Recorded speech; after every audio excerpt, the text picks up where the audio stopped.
Po, po, po, po, po, po, po, po. Quel match de zinzin. On est vraiment dans une période où être fan du FC Barcelone, c'est limite une bénédiction. Franchement, ça fait plaisir. Ça fait vraiment plaisir. Incroyable. Donc les gars, aujourd'hui, on va faire notre petit débrief du match Villarreal contre le FC Barcelone. Et le match était tout simplement incroyable. Alors tout d'abord, avant de rentrer dans le vif du sujet, je voudrais d'abord saluer quand même la prestation de Villarreal. Alors oui, le score final s'est terminé sur un score de 5-1. Mais je dois quand même avouer que la première mi-temps, Villarreal a quand même mis assez de pression, était là, était présent, beaucoup de pressing. En vrai, il y a quand même quelques occasions où c'est eux qui ont un peu, voilà, ils ont fait un peu de déchets techniques. Mais en vrai de vrai, on ne peut que saluer, euh, on ne peut que saluer leurs prestations. Franchement, franchement très très joli, très très joli. Alors, c'est un score favorable pour le Barça. Sixième victoire, 6 sur 6, 18 points obtenus. Euh, et que des gros scores. On doit pas minimiser ça. C'est 5-1 à l'extérieur, ce n'est pas au Barça. Et ça change beaucoup. Ça change beaucoup. Il y a eu énormément voilà. Si on regarde un peu ces dernières années, à l'extérieur, c'était vraiment compliqué. Et très peu de matchs gagnés à plus de 2 buts au-dessus de l'adversaire. Donc voilà, je trouve quand même que c'est quand même quelques petits trucs, quand même quelques petits détails à souligner avant de rentrer vraiment dans le vif du sujet. Et évidemment, cette victoire, elle est un peu gâchée avec la blessure de Ter Stegen. Bon, après, voilà, voilà, je vous l'ai dit, moi, Ter Stegen, je trouve qu'il est arrivé à une période où, malheureusement, déjà, comment vous dire, mentalement, c'était pas le top. Et maintenant, avec la blessure qui est arrivée, donc voilà, malgré tout ce que j'ai dit, malgré que voilà, ça reste quand même un joueur que j'ai énormément apprécié. Et évidemment, on ne souhaite à aucun joueur que ce soit dans notre équipe, encore plus, mais même si ce sont dans des équipes adverses ou rivales, on ne va jamais souhaiter la blessure d'un joueur. On n'est pas des fous non plus. Même si je vois énormément de gens se réjouir de blessures de tel ou tel joueur, et je trouve ça dégueulasse. Mais les gars, c'est incroyable. Quel match! Mais quel match! Est-ce qu'on peut dire tout simplement Lamine Yamal, meilleur joueur du monde. Est-ce que c'est fou de le dire aujourd'hui?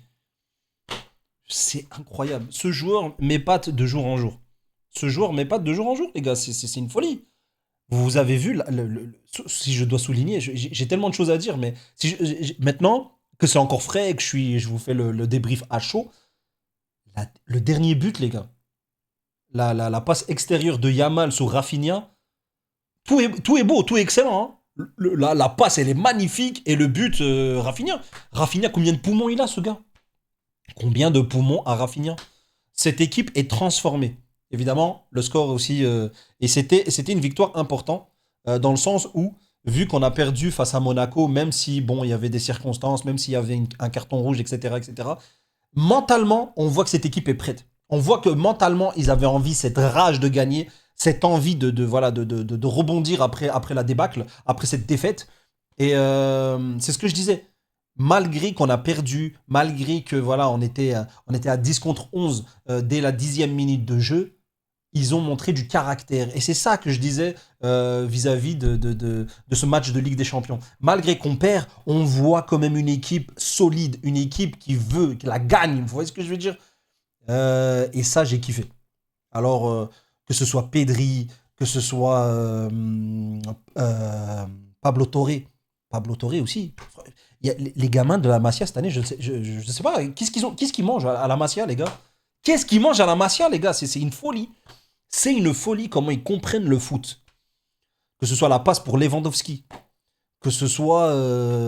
Non, franchement, les combinaisons, la façon de jouer, la façon de se placer, c'est incroyable. Franchement, c'est incroyable. Je trouve les joueurs du Barça trop forts.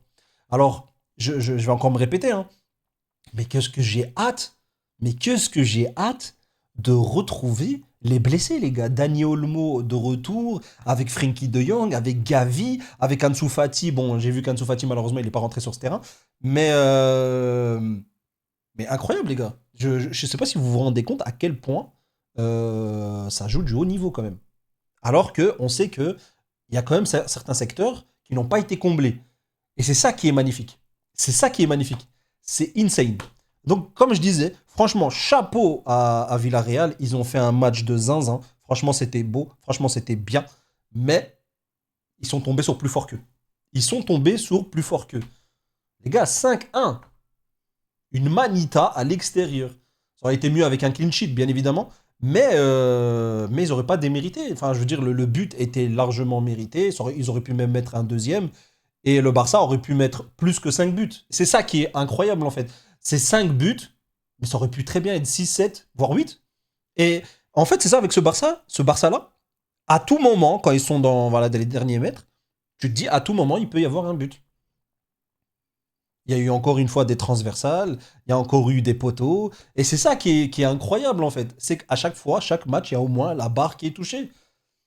Des situations dangereuses, des ratés parce qu'il y a des cafouillages ou parce que des fois, voilà, ils s'entendent pas qui va tirer. Mais sinon, je vous le promets, le score peut être beaucoup plus large. Et ça, c'est magnifique à voir. Il y a enfin du beau jeu. C'est ce que je vous disais la dernière fois aussi dans ma dernière débrief. Le, le but du Barça numéro un, bon après, bon, avec le temps, ça change, avec la nouvelle génération. Mais moi qui fais partie de la génération qui a vu celui qui m'a fait kiffer le football, dont Ronaldinho, c'est le beau jeu qui prime d'abord. Vous voyez ce que je veux dire ou pas? D'abord le beau jeu et les résultats qui suivent. Tu sais, moi je fais partie de cette école de tant qu'il joue bien, même si on perd, c'est pas grave. Parce qu'au moins j'ai vu mon Barça jouer, j'ai vu combiner, j'ai vu tester, j'ai vu mettre du pressing. Mais si tu rates, tu rates. Ça veut dire que ton adversaire a été plus fort, point barre. C'est que la stratégie de l'équipe adverse a été meilleure que la tienne. Mais quand tu perds et que tu proposes du football de merde, là, ça commence à être problématique. Et moi, je suis désolé de vous le dire, hein, beaucoup critiquaient. Il y avait même certains influenceurs qui disaient ouais, Hansi Flick, apparemment, il faut la mentalité allemande, je sais pas quoi. Ça n'a rien à voir avec la philosophie du Barça. Mais je suis désolé, hein. Je suis désolé, les gars, mais il est plus que dans la philosophie du Barça. Il fait un très, très, très gros boulot. Alors, j'avais peur un peu, hein, comme nous tous, je pense, hein, je pense à énormément de supporters du Barça qui ont sûrement dû euh, voilà, être un peu dans le doute, dans le sens où on avait dit d'abord à la fin de la saison, on dit ah, vas-y, Xavi, continue encore une saison et on voit ce que tu donnes. Et puis après, on le limoge. Et puis après, c'est Flick qui vient. Une fois que j'ai su que c'était Flick qui venait, j'étais un peu mal pour Xavi, mais j'étais content d'un certain côté. Et là, je suis tout à fait conquis. Alors, comme je le dis, Xavi, un des meilleurs, une légende du Barça, un joueur extraordinaire. Mais merci pour les travaux, mais Flick, il fait un travail incroyable. Cette transition, elle devait être faite. Cette transition, elle devait être faite. Les résultats parlent pour eux-mêmes, même si on a perdu face à Monaco, en espérant voilà, ne plus revoir ce genre de truc. Et maintenant, je veux dédier quand même la fin de cette vidéo quand même sur Ter Stegen. Ter Stegen, le pauvre, j'espère qu'il va s'en sortir. Comme je vous l'ai dit, moi déjà mentalement, je le trouvais pas au point. Si vous faites bien attention, parce que j'ai revu un peu les actions de but et les moments où Ter Stegen devait être là, bah, souvent, il fermait les yeux, les gars.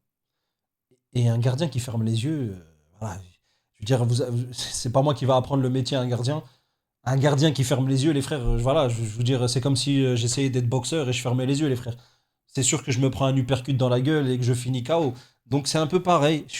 Voilà, j'ai un peu peur pour la suite de Ter Stegen. Est-ce qu'il va pouvoir revenir? Est-ce qu'il va pouvoir se réveiller? Vous voyez ce que je veux dire ou pas? Et je sais pas trop. Je sais pas trop. J'ai peur un peu pour lui. Et du coup, maintenant, je pense qu'il y aura sûrement voilà, un recrutement au niveau du gardien. Est-ce que ça ne va pas porter justement préjudice à Ter Stegen? Va-t-il pouvoir revenir? Va-t-il être vendu pour des cacahuètes? Tout ça, on le saura bientôt. En tout cas, pour le moment, pour l'ensemble du FC Barcelone, tout est magnifique, tout se passe bien. Flick est en train de faire un travail de fou. Et qu'est-ce qu'on peut dire, qu'est-ce que je pourrais dire de négatif? C'est impossible. Et Lamine Yamal, pour moi, voilà, c'est the joueur, le joueur incroyable. En tout cas, à son poste, c'est le meilleur. Je ne pèse plus mes mots. Avant, je faisais attention à mes mots, j'osais pas trop voilà, le crier. Mais c'est le meilleur joueur du monde. En tout cas, c'est le joueur qui me fait kiffer de zinzin, les gars. Et ça fait longtemps qu'on n'a pas eu au Barça. Ces individualités, ça fait très longtemps qu'on les a pas eues. D'ailleurs, on le voit, Lewandowski est beaucoup plus libéré. Rafinha, il a 56 000 poumons. Yamal qui fonce. Le milieu, il est incroyable. Même quand il y a des blessés, il y en a toujours un qui sort son épingle du jeu. Pedri, il s'améliore de mieux en mieux. Et du coup, moi, c'est les blessés quand ils vont revenir. À quel niveau on va les retrouver? Moi, j'ai un peu peur pour eux. Est-ce que eux vont être dans le déclin? Est-ce qu'ils vont eux aussi mettre un boost de zinzin? Tout ça, on va le savoir par la suite. En tout cas, c'était Shinzo. J'espère que tu as kiffé ce débrief. Et je remercie tous ceux qui s'abonnent, qui mettent un petit pouce bleu. Et je vous dis à la prochaine. Prenez soin de vous, prenez soin de vos proches. C'était Shinzo. Bye bye bye.